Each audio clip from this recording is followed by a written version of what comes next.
நண்பா நண்பிகள் எல்லாத்துக்கும் வணக்கம் நண்பா. அதாவது பார்த்தீங்கன்னா நம்ம கோட் படத்துலேருந்து பார்த்தீங்கன்னா நெக்ஸ்ட் சாயந்தரம் ஒரு போஸ்டர் ரிலீஸ் ஆகுது நண்பா. அதில் ஃபோர்த் சிங்கிள் பார்த்தீங்கன்னா ரிலீஸ் ஆக போது 31 போட்டிருந்தாங்க நண்பா.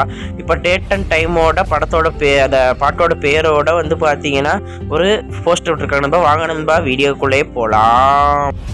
இதான் பார்த்தீங்கன்னா அந்த போஸ்டர் நண்பா, சும்மா வேற நாய் நண்பா. பாட்டோட பேர் பார்த்தீங்கன்னா மட்டா நண்பா. அந்த மட்டை நண்பா, மட்டை பேர் மட்டை நண்பா. அவரோட ரிலீக்ஸ் கூட சொல்லியிருந்தாரு, மட்டை மட்டை ராஜ மட்டை எங்கே வந்து யாருக்கிட்ட இப்படி ஒரு ரிலீக்ஸ் வந்து சொல்லியிருக்காரு நண்பா. விவேக் தான் அதுக்கு வந்து ரிலீக்ஸ் செக் பண்ணியிருக்காரு. ஓகே நண்பா, இந்த மாதிரி அப்டேட் தெரிஞ்சுக்கோ நம்ம சேனல் சப்ஸ்கிரைப் பக்கத்தில் போய் கேட்க வச்சுக்கோங்க. நம்ம நெக்ஸ்ட் நிற்கலாம் நண்பா. ஓகே நண்பா, புக்கிங் சீக்கிரம் ஸ்டார்ட் ஆக போகுது. நம்ம டிக்கெட் புக்கிங் ஸ்டார்ட் ஆக போகுது நண்பா. எப்போன்னு பார்க்கலாம் நண்பா. ஓகே நண்பா, அதே மாதிரி பார்த்தீங்கன்னா நம்ம தலைமை கட்சி அமைச்சிருக்காரு நண்பா. அதை பற்றி உங்கள் இதை சொல்லுங்கள்.